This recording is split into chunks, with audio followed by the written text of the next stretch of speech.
बाद में आप सभी का स्वागत है। और आज के जो हमारे मेहमान हैं वो आदरणीय कपिल देव अग्रवाल जी हैं, माननीय मंत्री जी। तो कुछ ही क्षणों में वो हमसे जुड़ेंगे। आप कृपया बने रहें।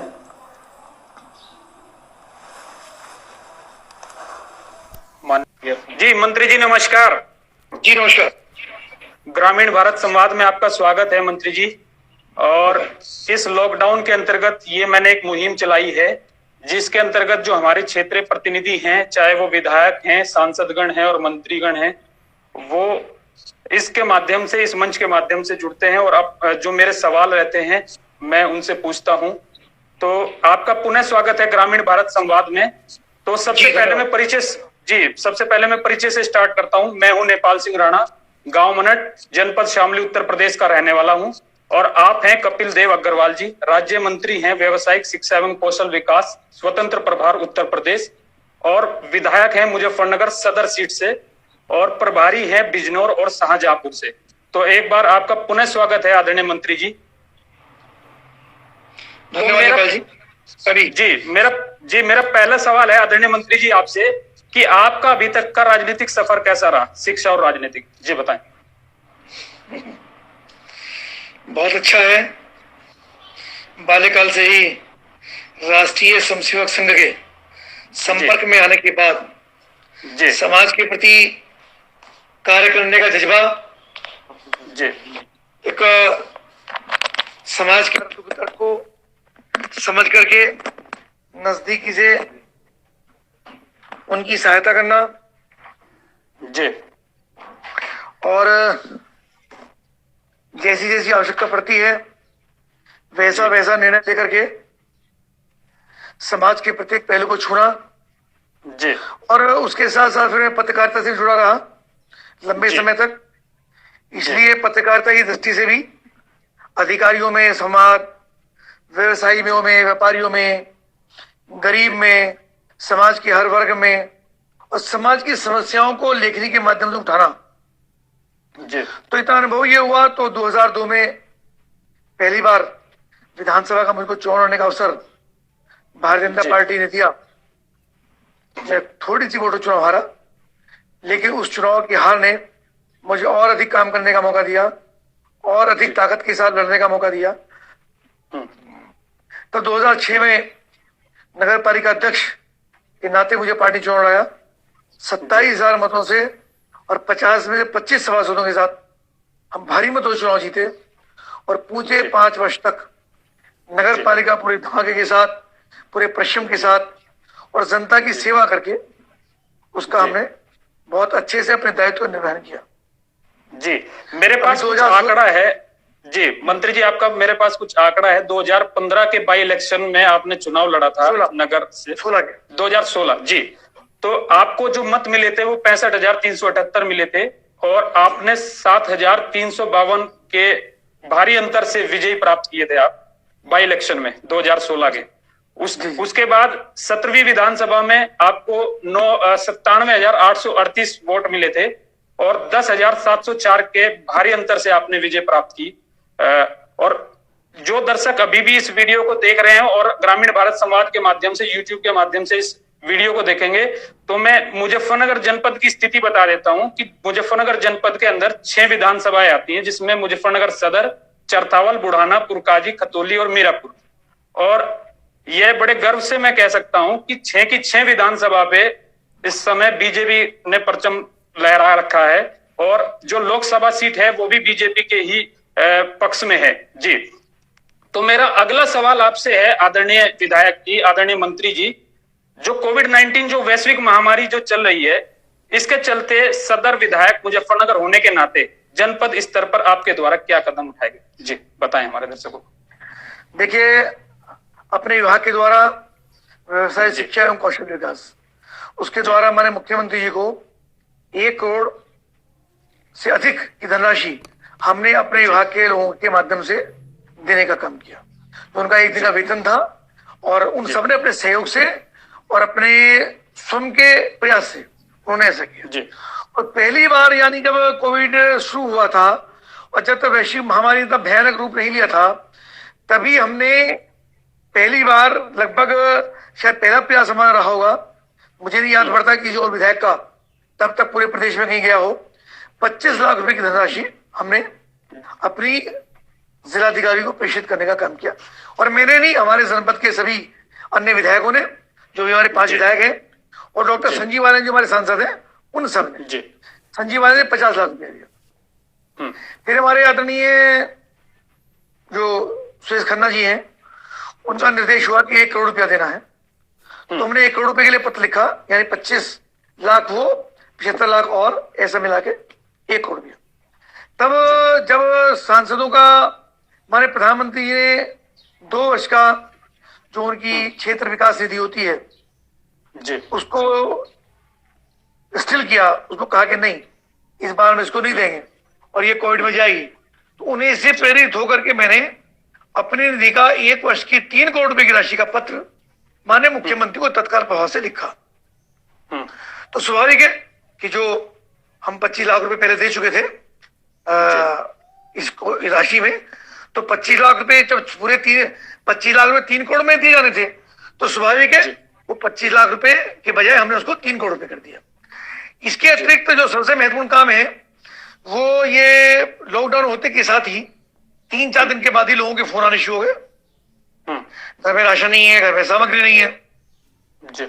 और मैं ये बात को मानता हूं कि बहुत सारे परिवार ऐसे हैं जो प्रतिदिन पैसा कमाते हैं, प्रतिदिन मजदूरी करते हैं, प्रतिदिन रोटी खाते हैं, अपने बच्चों का पेट पालते हैं जी। तो ऐसे लोगों के लिए हमने कोष बना करके, कोष नहीं बनाया बल्कि लोगों से सीधा सामग्री हमने ली जी। और लगभग 400 रुपए का एक पैकेट हमने तैयार किया, जिसमें 5 किलो आटा, 2.5 किलो चावल, 1 किलो दाल, 1 किलो नमक, तेल, आटा, दाल, इस प्रकार से अन्य चीजें। और ये सामग्री हमने लगभग 10,000 पैकेट ये हमने अपने नगर में, अपने जनपद में, अपनी विधानसभा में वितरण कराने का काम किया। और जितने भी ऐसे लोगों की सूची हमारे पास, हमारे सभासदों के माध्यम से, सामाजिक संगठनों के माध्यम से, भारतीय जनता पार्टी के कार्यकर्ता, जिला अध्यक्ष, मंडल अध्यक्ष, अन्य पदाधिकारी, समाज के किसी भी वर्ग के लोग जिनका भी, और यहाँ तक कि ये सबसे बड़ी बात ये थी कि जो मेरा निजी नंबर है जिससे आप मुझसे बात कर रहे हैं, इसी नंबर को 9837067089, इस नंबर को मैंने समाचार पत्रों में छिपाया, यानी कोई और नंबर नहीं दिया, अपना निजी नंबर मैंने समाचार पत्रों में दिया। बड़ी बात थी, ये शायद किसी ने नहीं किया होगा आज तक जी। मंत्री पद पे रह के, इतने बड़े पद पे रह के आपने मतलब इतना बड़ा कार्य किया कि मतलब आपने जो अपना जो निजी नंबर है वो सार्वजनिक किया कहीं ना कहीं। बिल्कुल निजी नंबर सार्वजनिक किया, समाचार पत्रों में छिपाया, मोटे मोटे अक्षर में छिपा कि किसी को भी लॉकडाउन से संबंधित ऐसी परेशानी जिसका हम समाधान कर सकते हैं, उसके लिए हम 24 घंटे तत्पर है, हमको कॉल करें, समाधान हम करें। मुझे बहुत अच्छा लगा, बहुत लोगों के फोन आए, बहुत गरीब लोगों के, निर्धन लोगों के और जिन जरूरतमंद लोगों के फोन लगातार आते रहे, भोजन के लिए, सामग्री के लिए, पास के लिए। किसी के बच्चे बाहर थे, कोई कहीं फंसा हुआ था, किसी की बेटी बाहर थी, कोई गुड़गांव में, कोई नोएडा में, कोई दिल्ली में, कोई चंडीगढ़ में, समथिंग जो भी जहां, तो उनकी भी यथासंभव हम मदद करते रहे। जो लोग बीमार थे उनको चिकित्सा सुविधा उपलब्ध कराना, जो और क्रिटिकल बीमार थे उनको अच्छे अस्पतालों तक पहुंचवाना, दवाइयां उपलब्ध करवाना, और प्रशासन से जिन जिन चीजों की आवश्यकता थी, मेडिकल स्टोर खुलवा करके, किराने की दुकान खुलवा करके, सोशल डिस्टेंस रखवा करके, उसका निश्चित रूप से पालन करा करके, और ऐसे लोगों को हमने करने का काम किया। इसके साथ साथ अपने जनपद के जो हमारे उद्यमी हैं, उद्योगपति हैं, व्यापारी हैं, उन सबको मोटिवेट करके, बातचीत करके लगभग 2.25 करोड़ रुपए की निधि की राशि वो प्रधानमंत्री केयर फंड के अंदर, मुख्यमंत्री प्राइम मिनिस्टर केयर फंड के अंदर हमने दिलवाने का काम किया। ज्यादातर पैसा प्राइम मिनिस्टर केयर फंड के अंदर गया, तो उसमें भी 10 लाख, 5 लाख, 25 लाख, 30 लाख, 2 लाख, 1 लाख, 50,000, 25,000, 11,000, जैसी जिसकी क्षमता थी। मैं उन सभी का भी आपके माध्यम से धन्यवाद करता हूं कि लोगों ने संकट की इस घड़ी में, जब लोगों का व्यवसाय बंद हो गया, फैक्ट्रियां बंद होगी, रोजगार बंद हो गया, दुकानें बंद हो गई, ऐसे में भी सर्वोपरि राष्ट्र को रख करके राष्ट्र के लिए पैसा देने का काम किया। अपने नौकर, अपना स्टाफ, अपने एम्प्लॉय, अपने यहाँ काम करने वाले लोग, उन सबका भी वेतन दिया, सरकार को भी दिया। और जो मैंने आपको शुरू में चर्चा की कि हमने लोगों से खाद्य सामग्री के लिए हमने सहभागिता ली, उसमें भी लोगों ने सहयोग दिया। तो निश्चित रूप से जब संकट राष्ट्र के ऊपर आता है तो दिल खुल के सहयोग करते हैं। मैं सबका बहुत हृदय की गहराइयों से आभार व्यक्त करता हूं और धन्यवाद करता हूं। जी, अभी मैं पिछले दिनों आपके सोशल मीडिया अकाउंट से ही देख रहा था, ट्विटर के माध्यम से देख रहा था, जो छात्र मुजफ्फरनगर के कोटा में फंसे हुए थे, तो कहीं ना कहीं आपने उनको लाने का कार्य किया, उत्तर प्रदेश की सरकार ने लाने का कार्य किया और आप खुद ही उसकी मॉनिटरिंग कर रहे थे मुजफ्फरनगर में। तो आदरणीय मंत्री जी, मेरा जो अगला सवाल है वो इसी को लेकर के है कि कुछ जो विधायक गण हैं मुजफ्फरनगर के, शामली के, उनके ऊपर एक आरोप लगा कि 25 लाख रुपए जो उन्होंने पीएम राहत कोष में दिए थे पिछले कुछ दिनों पहले मैंने न्यूज़पेपर के माध्यम से देखा, तो वो 25 लाख रुपए वापस लेने का एक आरोप लग रहा है। तो इस पर आप प्रदेशवासियों को स्पष्टीकरण जी बताएं। ये गलत है, कुछ सिरफिरे लोगों का ये कुत्सित प्रयास था जी, जो सच्चाइयों को भी आपका भी नाम कहीं ना कहीं आपका भी नाम कहीं ना कहीं उसमें आ रहा है। मुझे आपके मालूम, मैं आपसे बात कर रहा हूँ, मैंने आपको 25 रुपए दिए, आपने कहा नहीं भैया 25 रुपए तो बहुत कम है, 100 रुपए चाहिए। तो जो 100 रुपए मैंने आपको दे दिए, तुझे 25 मैंने वापस ले लिए। जब हमने अपनी पूरी निधि 3 करोड़ रुपया दे दी तो 25 लाख रुपए कहां से आए? वो 3 करोड़ में से तो 25 लाख देने थे। जी जी, तो हमारी एक वर्ष की निधि 3 करोड़ रुपया आनी थी, उसमें से हमने 25 लाख रुपया दिया। हमको नहीं पता था महामारी इतनी फैलेगी, तो हमने स्वेच्छा से दिया। उसके बाद हमारे स्तर पे भी, प्रदेश के स्तर पे भी जिन्होंने वो नहीं भाई ये राशि कम है, इसको 3 करोड़ रुपए करना, तो 3 करोड़ रुपए कर दी। तो केवल हमने ये कहा जो 25 लाख का चेक का पत्र हमने दिया, हम पैसा नहीं देते, हम केवल पत्र देते हैं। तो 25 लाख का जो पत्र है वो हमारा निरस्त किया जाए, हमारा 3 करोड़ रुपए स्वीकार किया जाए। तो हमने 3 करोड़ रुपए दिया है ना कि 25 लाख वापस लिया। ये कुछ सिरफिरे लोगों ने अपनी एक मानसिकता का ढोतक अपने आप को बनाते हुए और लोगों ने भारतीय जनता पार्टी को और हमको एक तरीके से लोगों को गुमराह करने का प्रयास किया।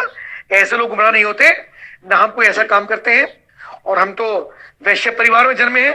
अगर कोई चीज हमें दे दी उसको वापस लेने का मतलब ही नहीं है। जुबान के पक्के, तो कहीं ना कहीं ठीक है जी मंत्री जी, कहीं ना कहीं एक भ्रम की स्थिति थी। मैं देख रहा था न्यूज़पेपर के माध्यम से, तो मुझे भी थोड़ा अजीब लगा कि 25 लाख रुपए राहत कोष में देने के बाद कैसे मंत्री जी वापस मांग रहे हैं 25 लाख। तो कहीं ना कहीं ये मेरा एक सवाल था आपसे। हमने एक माह का, हमने 25 लाख की जगह 3 करोड़ रुपया दिया, एक माह का वेतन दिया, और सरकार ने स्वयं ही हमारा जो वेतन है उसको 1/3 डिडक्ट कर लिया।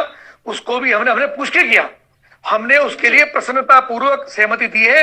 ये बातें वे लोग कर रहे हैं जिनका 1 रुपए का योगदान इस कोविड के अंदर नहीं है। इस प्रकार की टिप्पणी वे लोग कर रहे हैं।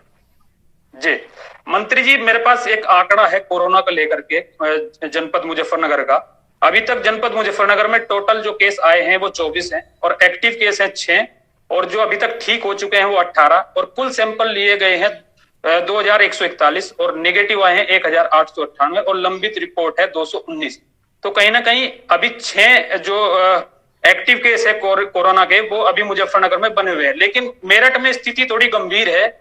मेरठ में अभी कल ही 2 लोगों की और मौत हो चुकी है, और 8 लोग नए पाए गए हैं। और जबकि शामली में स्थिति सही हो गई थी, लेकिन 2 नए केस आए हैं अभी शामली में। तो ये स्थिति थी जनपद शामली, मुजफ्फरनगर और मेरठ की। तो मेरा अगला सवाल है आदरणीय मंत्री जी आपसे, एक मुद्दा काफी गरमाया हुआ है, और तमाम मेरे साथ जो ग्रामीण भारत संवाद में पहले भी आदरणीय तेजेंद्र निर्वाल जी विधायक शामली और तमाम जो लोग मेरे साथ जुड़े थे, उनसे भी मेरा सवाल था, तबलीगी जमात को लेकर के आपकी क्या प्रतिक्रिया है? जी देखिए, 2 प्रकार की बातें हैं। जो काम हुआ, जो तबलीगी जमात ने किया, वो अच्छा नहीं था। जब प्रधानमंत्री, मुख्यमंत्री लगातार, दिल्ली के मुख्यमंत्री लगातार अपील कर रहे हैं इकट्ठा नहीं होना है, कहीं कोई इकट्ठा होता है उसकी तो सूचना करनी है, तो मरकज में लोगों इकट्ठा नहीं होना चाहिए था, और उन्होंने किया तो ठीक नहीं किया। जो वो खुली पोल खुली लोग इकट्ठा सामने आए, तो उसकी वजह से निश्चित रूप से काफी लोग उससे प्रभावित हुए, और कई लोग उसमें कोरोना पॉजिटिव हुए। उसके कारण से देश के अंदर बिल्कुल ये कहने का गुरेज नहीं है कि तबलीगों की उस छवि खराब हुई। लेकिन दूसरा पक्ष मेरा कहना यह है कि इसको लेकर के किसी जाति या धर्म या एक विशेष वर्ग को हमको टारगेट नहीं करना चाहिए। गलती कुछ लोगों ने की, 1000-2000 लोगों ने, लेकिन उसके लेकर के हम समाज के प्रत्येक वर्ग को अगर हम टिप्पणी करें तो ठीक नहीं है। समाज में अच्छे लोग भी होते हैं, अच्छे लोगों को हमको अच्छी दृष्टि देखना चाहिए, और खराब लोगों को खराब दृष्टि देखना चाहिए, और आगे इसकी पुनरावृत्ति ना हो, ये जिम्मेदार लोगों को आगे आकर के स्वयं ये बात कहनी चाहिए। मेरा एक निवेदन और है, चाहे तबलीगी लोग हो या समाज का कोई अन्य वर्ग हो, तो जो समाज के प्रमुख लोग हैं उनको स्वयं आगे आकर के बात कहनी चाहिए कि नहीं भाई ये गलती हुई है, हम इसकी गलती की स्वीकारता करते हैं और पुनरावृत्ति ना हो इसका हम वचन देते हैं। अगर हम ऐसा काम करेंगे तो समाज में छोटी छोटी बातों को लेकर के कई बार जो भ्रम की स्थिति होती है और एक दूसरे पर सामाजिक टिप्पणियां होती हैं, इसके दूरगामी परिणाम अच्छे नहीं होते और मैं चाहता हूं कि इस पर रोक लगनी चाहिए। जी, अब आदरणीय मंत्री जी, आपके विभाग के कुछ सवाल है मेरे पास। जैसे आपके पास जो विभाग है, राज्य मंत्री है व्यावसायिक शिक्षा एवं कौशल विकास मंत्रालय में। मैं एक आंकड़ा आपको दे देता हूं और जो दर्शक इसको देख रहे हैं और आगे भी देखेंगे कि कौशल शिक्षा मिशन के अंतर्गत 2017-18 में 2,10,000 लोगों को प्रशिक्षित किया गया। 2018-19 के बीच 3,12,498 को प्रशिक्षित किया गया। 2019 और 20 के बीच 5,01,370 लोगों को प्रशिक्षित किया। और गत वर्ष जो अभी चल रहा है, वर्ष 2020-21, 7 लाख का आपका लक्ष्य है। जी, तो मेरा आपसे सवाल है, आपसे आदरणीय मंत्री जी, जनपद शामली और मुजफ्फरनगर में व्यावसायिक शिक्षा को लेकर अभी तक के आपने क्या क्या कार्य कराए गए हैं और भविष्य की क्या रूपरेखा? जी, संक्षेप में आप बताएं। देखिए, सरकार या विभाग के द्वारा कोई जनपद के लिए कोई काम नहीं होता। जो काम होता है वो पूरे प्रदेश के होता है, प्रदेश के प्रत्येक जनपद के लिए होता है। जी जी, हमने मुजफ्फरनगर में एक ITI दी है, एक ITI शामली के अंदर दी है और वहां पे लगातार हमारे प्रशिक्षण के काम चल रहे हैं। जो हमारे कौशल विकास के सेंटर्स हैं उनके माध्यम से लगातार छात्रों को प्रशिक्षण देने का काम हो रहा है। ITI के माध्यम से भी एडमिशन दिलवा करके, और सबसे बड़ी बात यह है कि हमने पार्शलिटी जो एग्जाम है वो एग्जाम को ऑनलाइन कराया है। और एक और महत्वपूर्ण काम हुआ है जो मेरे मंत्री बनने के बाद हुआ कि कक्षा 8 को 10वीं की मान्यता और कक्षा 10 को 12वीं की मान्यता। यानी आपने देखा होगा अभी तक 12th के बाद जो लड़के बीटेक करते थे या करते हैं या LLB करते हैं उनको डिग्री की मान्यता मिल जाती, तो LLB को नहीं, बीटेक वालों को। तो उनको हमने भी इसी प्रकार से 8वीं पास बच्चों को ITI करने के बाद 10वीं की मान्यता, 2 वर्ष की ITI करने के बाद, और 10वीं पास करने के बाद जो पास करते हैं 2 वर्ष की ITI करते हैं उनको 12वीं की मान्यता। यानी इस प्रकार से उनको 2 वर्ष बच जाएंगे। वो बच्चा 12th पास कहलाएगा जो वो ITI कर लेगा, और ITI करने के बाद उसकी टेक्निकल एजुकेशन उसके हाथ में होगी, उसके हाथ में हुनर होगा, तो निश्चित रूप से रोजगार के अवसर मिलेंगे। माननीय मुख्यमंत्री योगी आदित्यनाथ जी ने इस प्रकार का जो बजट है उसको युवाओं को समर्पित करने का काम किया कि ये बजट युवाओं के जॉब के लिए, युवाओं के लिए कौशल विकास को समर्पित होगा, व्यवसाय शिक्षा को समर्पित होगा। तो हमारे विभाग के माध्यम से अभी जैसे कोरोना का आप देख रहे हैं कि कोरोना का एक दृश्य भी थोड़ा खराब होने वाला है कि बहुत सारे लोग जो बाहर नौकरी कर रहे थे, चाहे मजदूरी क्यों ना करते हो, ऐसे लाखों लोग उत्तर प्रदेश के अंदर ही वापस आए।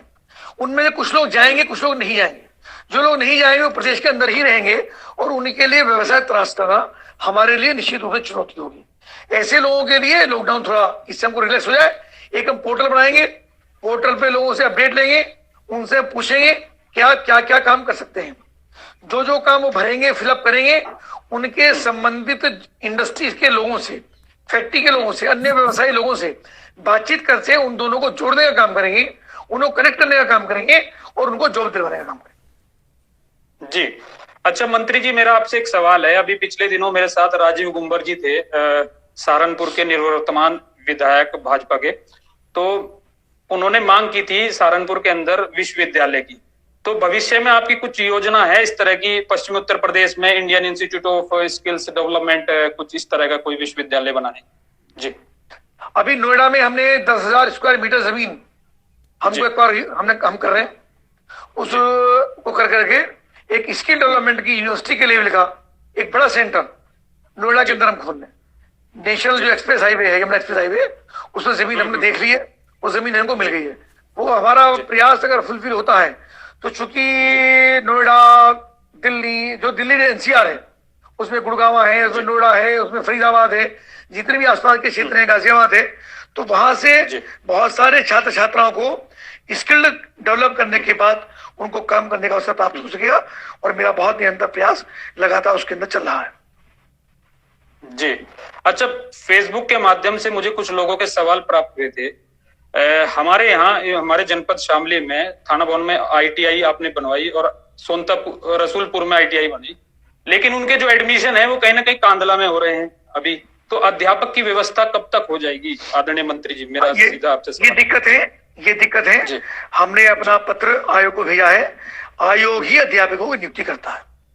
आयोग को पत्र गया हुआ है, वैकेंसियां हमने क्रिएट की हैं, वैकेंसियां वहां से क्रिएट गई हुई है, वहां से क्रिएशन होने के साथ ही, फिलअप होते के साथ ही टीचर रखे जाएंगे।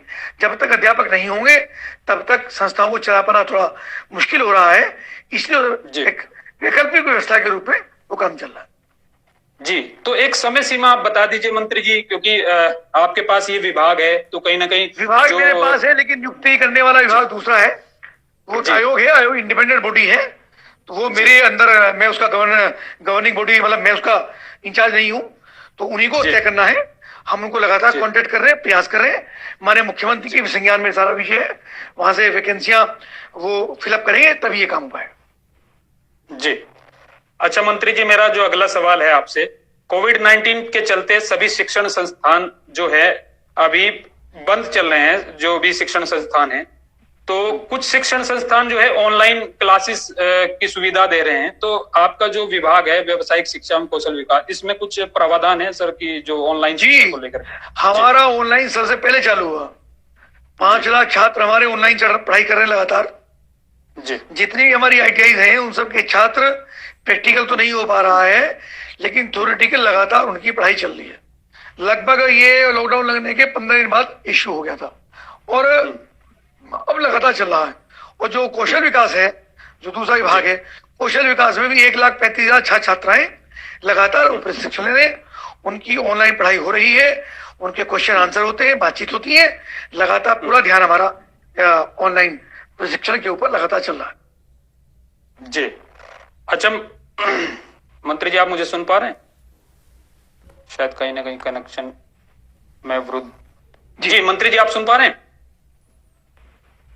जी, मंत्री जी, मेरा आपसे सवाल है इसी को लेकर के, जैसे कि स्टूडेंट जो है, ग्रामीण क्षेत्र का जो स्टूडेंट है वो ITI कर लेता है कहीं ना कहीं, लेकिन उसको रोजगार की समस्या कहीं ना कहीं रहती है, तो इसको लेकर के कुछ आपकी कुछ भविष्य के कुछ जी, मेरा सवाल था आपसे आदरणीय मंत्री जी, रोजगार को लेकर के। अभी सवाल है क्या? सवाल तो सारे हो गए। नहीं, एक आखिरी सवाल है मेरा कि रोजगार को लेकर के आपकी क्या रूपरेखा है? जी, जो ITI के छात्र हैं, और मैंने आपको बताया था जी, जो छात्रों की बात आप पूछ रहे थे, विषय छात्रों के केवल ITI करना नहीं है, जो लोग कंपनी में, इंडस्ट्री में, हमने पोर्टल बनाया, पोर्टल पे लोग अप्लाई करते हैं, उस पर रजिस्ट्रेशन कराते हैं, और जो जो इंडस्ट्री जिनकी रिक्वायरमेंट होती है उनको हम उनका करेक्शन करने का काम करते हैं, उनके माध्यम से लोगों को रोजगार दिलवाने का काम करते हैं। तो जितनी इंडस्ट्रियां हैं, इंडस्ट्री डेवलप हो रही है। अभी जितना पीछे भी आपने देखा होगा, उत्तर प्रदेश के अंदर MOU साइन हुए हैं, इन्वेस्टर समिट हुई है, उसके माध्यम से काफी सारी फैक्ट्रियां उत्तर प्रदेश के अंदर आ रही हैं। अब ये कोविड का अगर हम छोड़ दें तो काफी सारी संभावनाएं उत्तर प्रदेश के अंदर थी, हैं, उनको हम लाएंगे और रोजगार जुड़वाने का काम करेंगे। जी, कौशल सतरंग 2020 आपने आयोजित किया था, मैं देख रहा था लखनऊ में। तो चलते चलते मैं आपसे बस ये एक ग्रामीण भारत संवाद के माध्यम से आप देश और प्रदेश की सम्मानित जनता को क्या अपील करना चाहेंगे? जी, इस कोविड-19, सर्वप्रथम तो हम सब मिलकर के इस कोविड-19 की महामारी से निकलें। फेस कवर, सोशल डिस्टेंस, अपनी मर्यादा को नहीं तोड़ना है, इसका ध्यान रखना है, और इसको हमको अपने जीवन का एक अंग बनाना। एक बात। नंबर 2 बात यह है कि हमारे प्रधानमंत्री नरेंद्र मोदी, हमारे मुख्यमंत्री योगी आदित्यनाथ जी, दोनों लोग, में इसलिए नहीं कि भारतीय जनता पार्टी से, सच्चाई में पूरे देश के लोग जानते हैं कि दोनों लोग बहुत परिश्रम के साथ दिन रात 24 घंटे काम करके इस देश को ऊंचाई में ले जाना चाहते हैं, युवाओं को रोजगार जोड़ना चाहते हैं, किसानों की चिंता करते हैं, व्यापारी की चिंता करते हैं, सबके हित की चिंता करते हैं, सीमा पर जवान की भी चिंता करते हैं, और विश्व स्तर पर भारत का परचम कैसे लहराए इसकी भी चिंता करते हैं, और गरीब के भोजन, पानी, रोटी, मकान की चिंता की व्यवस्था कैसे हो इसकी भी चिंता करते हैं। बिरला व्यक्तित्व नरेंद्र मोदी के रूप में हमको मिला है। उनकी नीतियों को प्रचार प्रसार करते हुए, उनका अनुसरण करते हुए हम सब लोग आगे बढ़े। ये देश निश्चित रूप से विश्वगुरु बनेगा और हम सबके चेहरे पर मुस्कान होगी, ऐसा मेरा विश्वास है। जी, बहुत ही बेबाकी से आपने मेरे सवालों के जवाब दिए आदरणीय मंत्री जी। आपने अपना मूल्यवान समय दिया ग्रामीण भारत संवाद को। आपका बहुत बहुत धन्यवाद। नमस्कार। धन्यवाद।